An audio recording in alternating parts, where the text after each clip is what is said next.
বুকের তাজা রক্ত ঢেলে দিয়ে এই জাতিকে রক্ষার জন্য প্রস্তুতি গ্রহণ করছে। তোমাদের কোনো পারমাণবিক বোমা এখানে কাজে আসবে না। তোমাদের কোনো ষড়যন্ত্র এই বাংলার মাটিতে প্রয়োগ করার চিন্তাও করবা না। রাসূল পাক সাল্লাল্লাহু আলাইহি সাল্লামের প্রকৃত আদর্শকে বুকে ধারণ করে, বুকের তাজা রক্ত জমিনের মাটিতে ঢেলে দিয়ে এই আদর্শকে ধারণ করে দাঁড়িয়ে আছে এখানে হিজবুত তাওহীদ। এই মাটিতে হিজবুত তাওহীদের জামানার ইমামের উত্তরসূরি ইমামুজ্জামানের অনুসারীরা মাননীয় ইমামের নেতৃত্বে বুকের তাজা রক্ত ঢেলে দিয়ে এই জাতিকে রক্ষার জন্য প্রস্তুতি গ্রহণ করছে। মহান আল্লাহ পাক রব্বুল আলামিন উনি এই বাংলার আনাসে কানাসে ছড়িয়ে পড়া বুকা নাঙ্গা কৃষক শ্রমিক জনতাকে উনি পছন্দ করেছেন। উনি পছন্দ করেছেন। মনে রাখবেন, এই বাংলার মাটিতে ওনার পক্ষ থেকে ওনার মনোনীত ইমামের আবির্ভাব হয়েছে। এই ফিরআউন, এই নমরুদ, এই আবু জাহেলের বংশধরেরা তোমরা যোগে যোগে প্রচেষ্টা করেছো সত্যকে নিবৃত্ত করতে। তোমরা প্রচেষ্টা করেছো আল্লাহর প্রেরিত মহাসত্য তাওহীদকে নিমজ্জিত করতে। কিন্তু আল্লাহ পাক রব্বুল আলামিন তার কোরআনে উনি প্রতিশ্রুতি দিয়েছেন উনি উনার নূরের পূর্ণ বিকাশ ব্যতীত আর কিছু করেন না।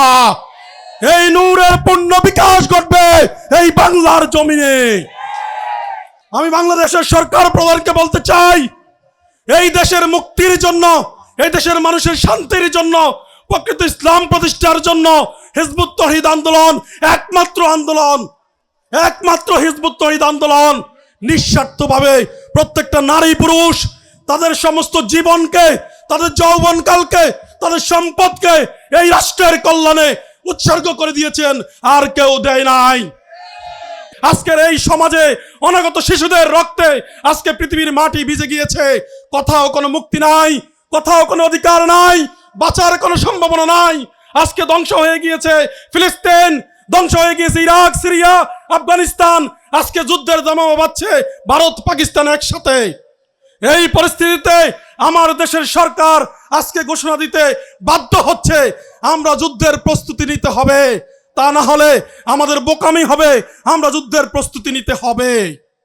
এই আহ্বান আজকে বাংলাদেশের সরকার প্রদান করছেন। কিন্তু আলহামদুলিল্লাহ আমরা আল্লাহর পক্ষ থেকে মনোনীত ইমাম পেয়েছি। এই আহ্বান আমাদের মাননীয় ইমাম আজ থেকে 10 বছর থেকে এই জাতিকে এই সতর্ক করে দিয়ে যাচ্ছে, এই দেশকে নিয়ে ষড়যন্ত্র চলছে, তোমরা প্রস্তুতি গ্রহণ করো। এই দেশকে আমরা ইরাক, সিরিয়া, আফগানিস্তান হতে দেব না।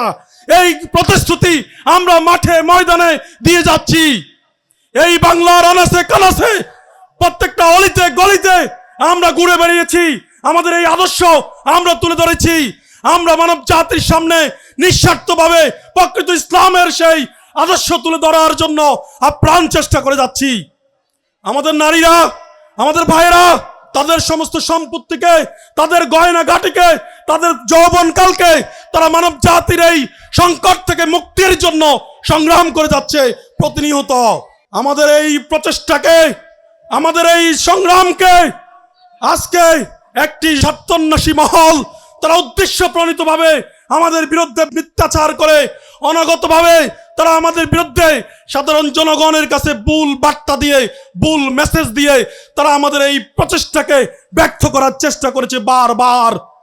আজকে সেই স্বার্থন্বেষী মহল যদি এই প্রচেষ্টাকে ব্যর্থ না করত, আমাদের এই সংগ্রামকে সহযোগিতা করত, সহযোগিতা করার হিম্মত না থাকলে নীরবে নিভৃতে চুপ থাকতো, তাহলেও আজকের এই বাংলার মানুষ এই সংকটে পড়তো না।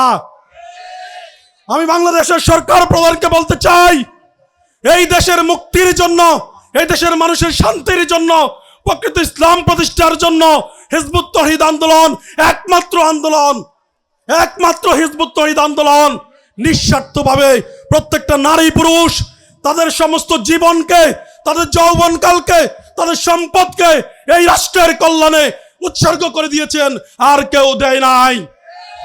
এই প্রচেষ্টা এতদিন বিশ্বময় নেতৃত্ব দিতে পারত। এই প্রচেষ্টাকে বাধাগ্রস্ত করেছে এই প্রচেষ্টাকে প্রশ্নবিদ্ধ করেছে এক ধরনের স্বার্থান্বেষী ধর্ম ব্যবসায়ী গোষ্ঠী এবং অপরাজনৈতিক চক্র। তারা যদি আজকে আমাদের এই প্রচেষ্টাকে প্রশ্নবিদ্ধ না করত, আজকে এই বাংলাদেশ এই সংকটে পৃথিবীর শ্রেষ্ঠ জাতি, শান্তিপূর্ণ জাতি থাকতো, কোনো আশঙ্কা থাকতো না, কোনো সংকট থাকতো না। কিন্তু সেই সংকট তারা তৈরি করেছে, পরিকল্পিতভাবে আমাদের আদর্শকে রুদ্ধ করে দেওয়ার চেষ্টা করেছে। এই সাম্রাজ্যবাদী পরাশক্তি, আজকে তোমাদেরকে বলতে চাই, তোমরা যেই খেলা খেলেছো সিরিয়াতে, যেই খেলা খেলেছো আফগানিস্তানের মাটিতে, তোমরা যেই খেলা খেলেছো অন্য অন্য রাষ্ট্র লিবিয়া, তিউনেশিয়া, সেই একই খেলা খেলার চেষ্টা এই বাংলার জমিনে করার চেষ্টা করো না। এই জমিনে সেই খেলা চেষ্টা করো না। সেই সাম্রাজ্যবাদী পরাশক্তি তোমাদের দাঁত ভেঙে যাবে। কারণ এই বাংলার মাটিতে ইতিপূর্বে গত 30 বছর থেকে একটি অন্যায় না করে, সম্পূর্ণ আইন মান্য করে, রাসূল পাক সাল্লাল্লাহু আলাইহি সাল্লামের প্রকৃত আদর্শকে বুকে ধারণ করে, বুকের তাজা রক্ত জমিনের মাটিতে ঢেলে দিয়ে এই আদর্শকে ধারণ করে দাঁড়িয়ে আছে এখানে হিজবুত তাওহীদ। তোমাদের কোনো পারমাণবিক বোমা এখানে কাজে আসবে না, তোমাদের কোনো ষড়যন্ত্র কাজে আসবে না, তোমাদের কোনো ষড়যন্ত্র এই বাংলার মাটিতে প্রয়োগ করার চিন্তাও করবা না। এই মাটিতে হিজবুত তাওহীদের জামানার ইমামের উত্তরসূরি ইমামুজ্জামানের অনুসারীরা মাননীয় ইমামের নেতৃত্বে বুকের তাজা রক্ত ঢেলে দিয়ে এই জাতিকে রক্ষার জন্য প্রস্তুতি গ্রহণ করছে। ইনশাআল্লাহ পুরো মানব জাতি দেখবে ইসলাম কি, ইসলামের সুমহান আদর্শ কি। এই জাতিকে বিশ্বের দরবারে শ্রেষ্ঠ জাতি হিসাবে পরিচিতি ঘটানোর জন্য হিজবুত তাওহীদ আন্দোলন সংগ্রাম করে যাচ্ছে।